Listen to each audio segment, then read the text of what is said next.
So, hi everyone, welcome to our part of the symposium, and I would like to thank also to Kopački Rit Nature Park and to all the organizers of the symposium and for joining us on this event. From my side, I will tell you about a brief history of how we made it, how we are now here at how we got to the stage that the 5-country Biosphere Reserve Mura, Drava, Danube is proclaimed, because it was quite a remarkable achievement, and it was so many people were involved in order to get here where we are now. Just to start. Yeah, so as you already heard, the UNESCO 5-country Biosphere Reserve Mura, Drava, Danube, we call it also TBR MDD because it's much easier than to pronounce all the name. It was proclaimed on 15th of September, so 15 days ago actually, and for us it was really special event. I can say that many people had tears in their eyes, and after so many years of work devoted from the side of so many people. This is actually the area about which I'm talking about. Yeah, it goes all the way from Austria, Slovenia, Hungary, Croatia, and Serbia. As you can see, it connects 3 rivers, so Mura, Drava, and the related Danube section. It's the area that covers actually 930,000 hectares, so quite a big area, where we have this core and buffer zone, so the zones where the area is more strictly, let's say, protected, that actually covers 280,000 hectares. However, what I wanted to say also is that, what I already mentioned partially, is that we actually had so many people devoted for so many years, so all the work lasted for almost 3 decades. The idea actually was born in 1993.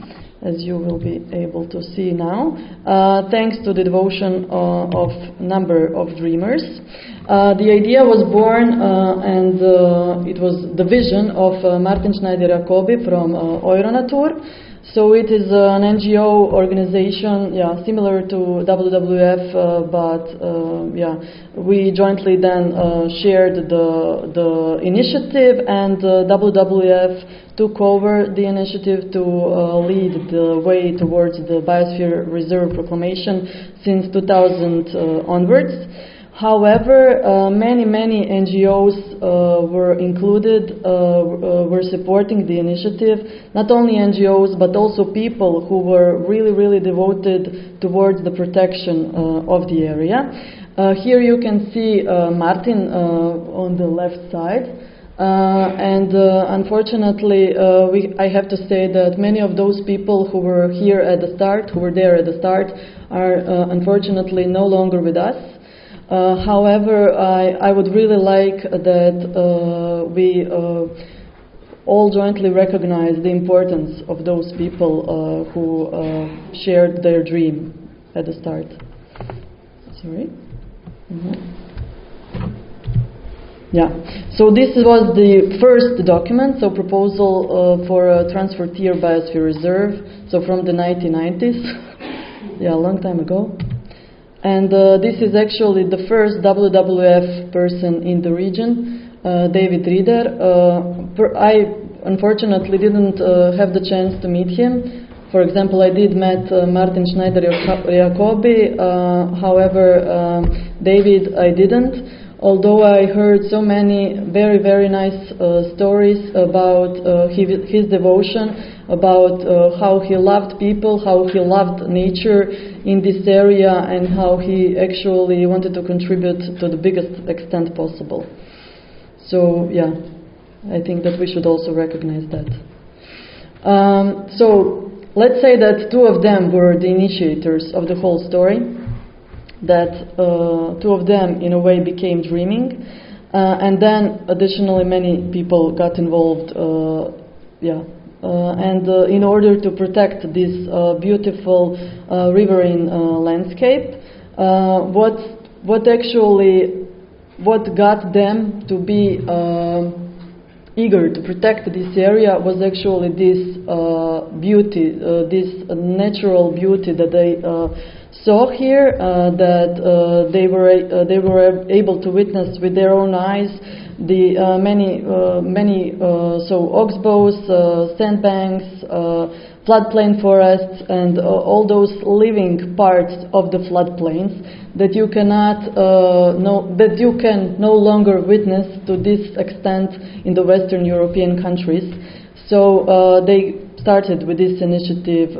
Therefore, they started with this initiative to protect the area. We still have, for example, Kopački Rit is one of the it's the biggest European habitat of the white-tailed eagle. So we have more than 2/3 of the whole European population in Kopački Rit. We have so many different bird species and also fish species. Many different protected species find their home in the area of the Mura, Drava and Danube. To tell you a bit more about the people that were devoted towards the proclamation, I would like to, I know that some of them are now here, and so you can see some of them here in the photos. I have one more slide where there are names of the part of them. For sure, we forgot more, big part of them also. However, you can see how they work towards getting us where we are now. So those are the people.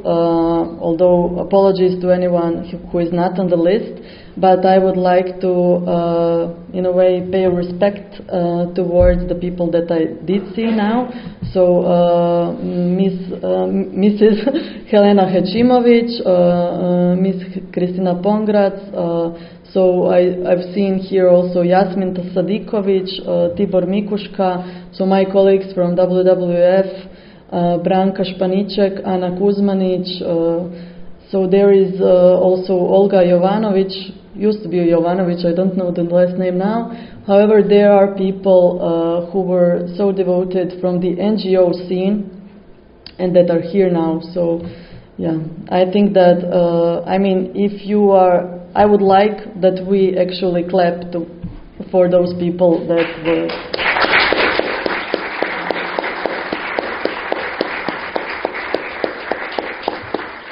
Because, I have to say, it maybe doesn't sound such a big thing, but for us it's such a remarkable thing.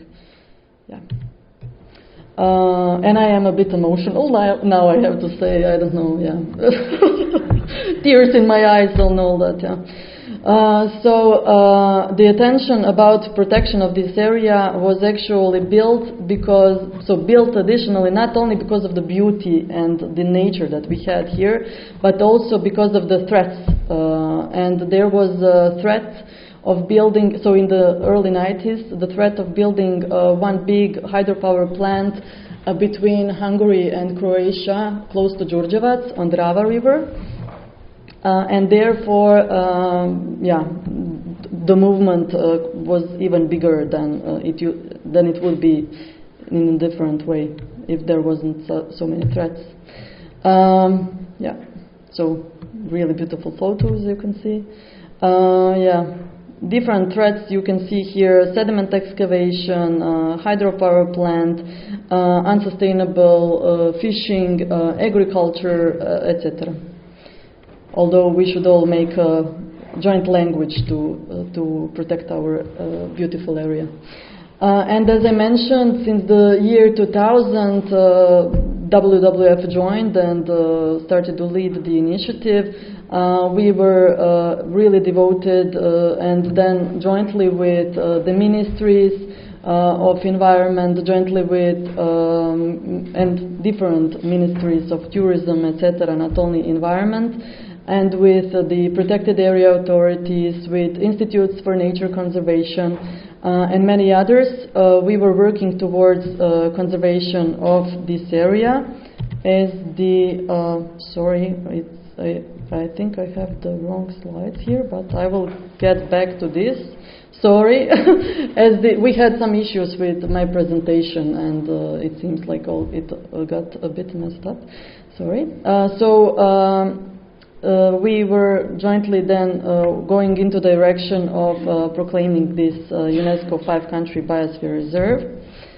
I will now show you milestones that were needed to get us where we are now.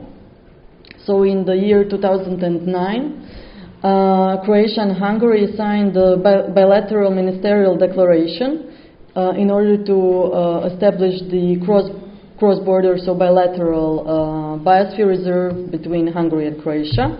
In 2011, there was the joint ministerial declaration signed on the level of 5 countries, so Austria, Slovenia, Hungary, Croatia, and Serbia. In 2012, we came to the point where UNESCO approved the nomination of the bilateral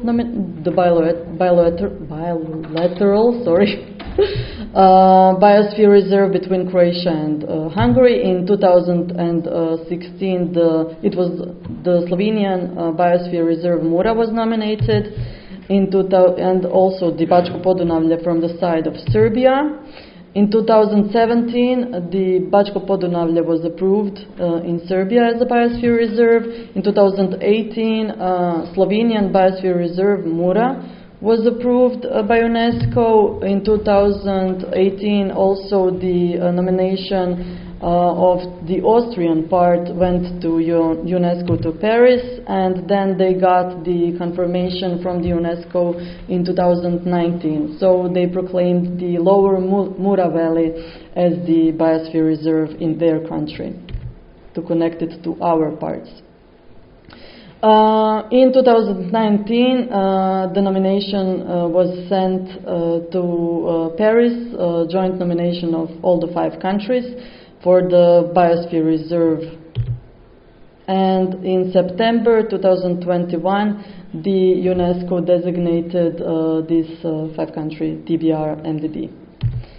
So this is what actually awaits us still to go onwards from where we are now, from this point. Yeah, we are looking forward to it, to be frank. All of that actually started, just to be remembered, in order to protect the nature, to protect these beautiful dynamic rivers that we still luckily have, species, and at the end to protect people. Because if you do not have the protected nature and the biodiversity, there will be no people at the end. I think that we see this more and more with this climate change, and that we should all react now.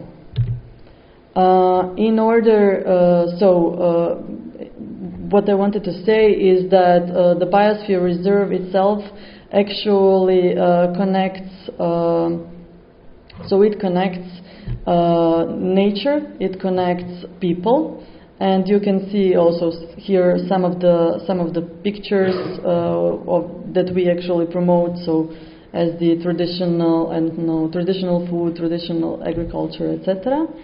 The biosphere reserves as such need to fulfill 3 functions: the ecological function, the socio-economical function, and the educational and the scientific function.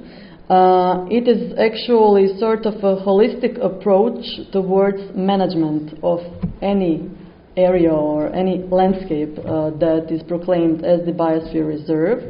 And biosphere reserves are sort of laboratories in the open, where you can actually implement all the ideas and all the vision that biosphere reserve should implement. I already did mention that there is core, buffer, and transitional zone at the start of the presentation. So in regards to that, just shortly, how the UNESCO imagined those zones. So the core zone should be a zone where there is minimum involvement of people. However, our situation is that we have people involved in management of the rivers, for example, that are in the core zone. They cannot be left out with any management.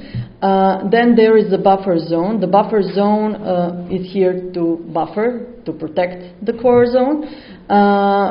So in the buffer zone by UNESCO, it is very good to have also the education, to have the scientific involvement, to use the biosphere reserve in a more sustainable way, to have extensive agriculture, sustainable tourism, etc. And in a transitional zone, we actually have all the human activities allowed. So we have cities, we have everything normal like anywhere else. Yes, what I wanted to say also is that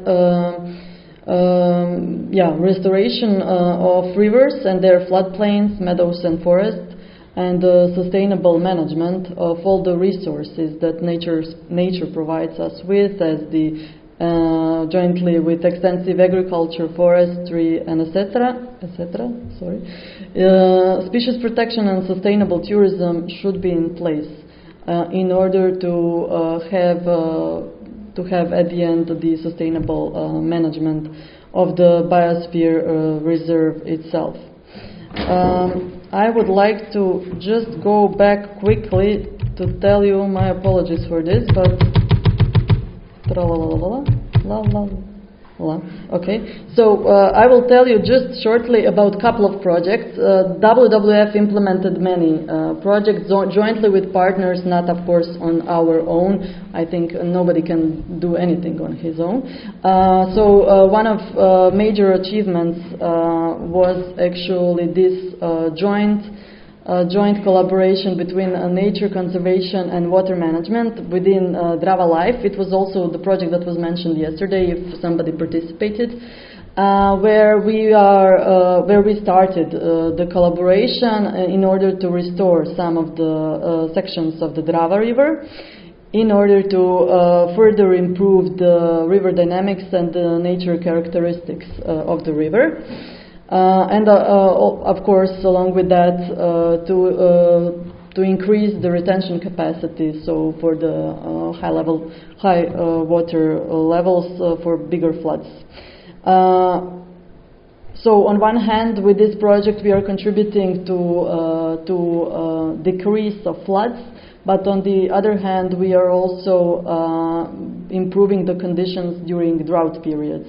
Because if you have the water that stays in the area, then you are additionally supporting this part during droughts.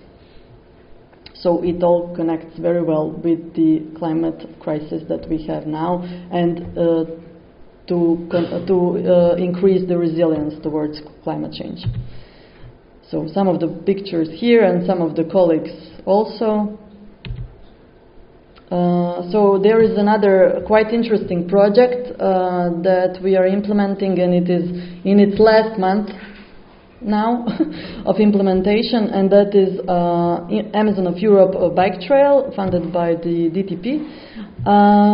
So the goal here was, and what we actually managed jointly, of course, with many partners, is to create this bike trail route through all the area. So it is 1,250 kilometers of the route.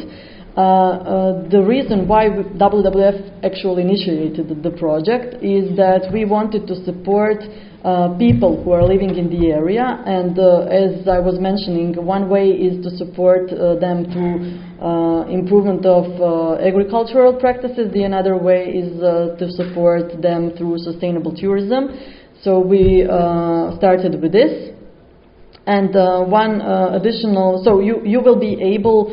You are able already, if you visit the Amazon of Europe bike trail, you are able to book I don't know, to drive a bike from Koprivnica to Osijek, for example, you will pay, I don't know, 1,000 euros for this part, but you have everything included inside. You have the transfer of the baggage if you are carrying something, you have overnights, restaurants, all five stars, but on the bike.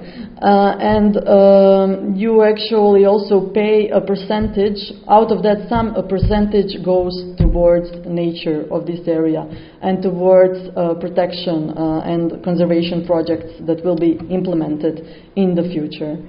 So it is a sustainable eco destination, of course. There is one more interesting project, and then I will be actually, I have one more thing and then over with the project. This is Lifeline Mdp, also currently under implementation. The goal of this project is actually to create the to create the output of river restoration strategy. It connects the scientific people, it connects NGOs, and the authorities along the 5 countries in order to create also a scientific base to go towards restoration of this area at the end and improve as the end goal the dynamics of these rivers. There was also, this is something that I personally chose as something that is interesting, the wetland restoration in the TBR MDD that we actually implemented, and it was funded by the Coca-Cola Foundation, where there were one location, so Kopački Rit was actually restored, and then Semenjača Pond, Šarkan Pond, and Široki Rit in Serbia, in Gornje Podunavlje. And you can see also a couple of photos here. And now to go to the end. This is all just for fun. So I was here, and just to say, so I spoke about the past now. Now we will continue with the future. With our roundtable, you will hear more also, but I would like to thank you from my side and from the side of my colleagues from WWF. I really do hope that you will also work jointly with us to protect this area, to restore this area, to create additional benefits for local people who are living in the area, because without people there is, nature can sustain life, of course, without us. But I think that a holistic approach is something towards which we should aim, and I would like to invite all of you to join us. Yeah, so thank you from my side also. Yeah, I think this is. I actually forgot. I wanted to read something to you, and this is actually my apologies. This is in Serbian, not in Croatian, in our local language, as we say. And just to see if I can move this. So this is an emblem that was prepared by Collective Škart, quite a strange name, but they were quite creative. A couple of days ago, this was read. They were also singing actually this in the forests of Bačko Podunavlje, and so I will now read the poem to you. So in Croatian, my apologies for the English-speaking people, but this cannot be translated. So tu smo. Kretavi drugovi i perjane drugarice, sve 300-noge komšije stižu iz šume Barice. Barsko-šumskim narodima druge nema, ovo je kuća od vazduha, vode, blata, trave, granja, lišća, pruča. Ostavimo njima, nama, tihe ritove i bare, mir livada i šum šuma i tokove reka stare. Tu smo, delimo istu planetu, svako nek živi u svome svetu. So yeah. Thank you from my side.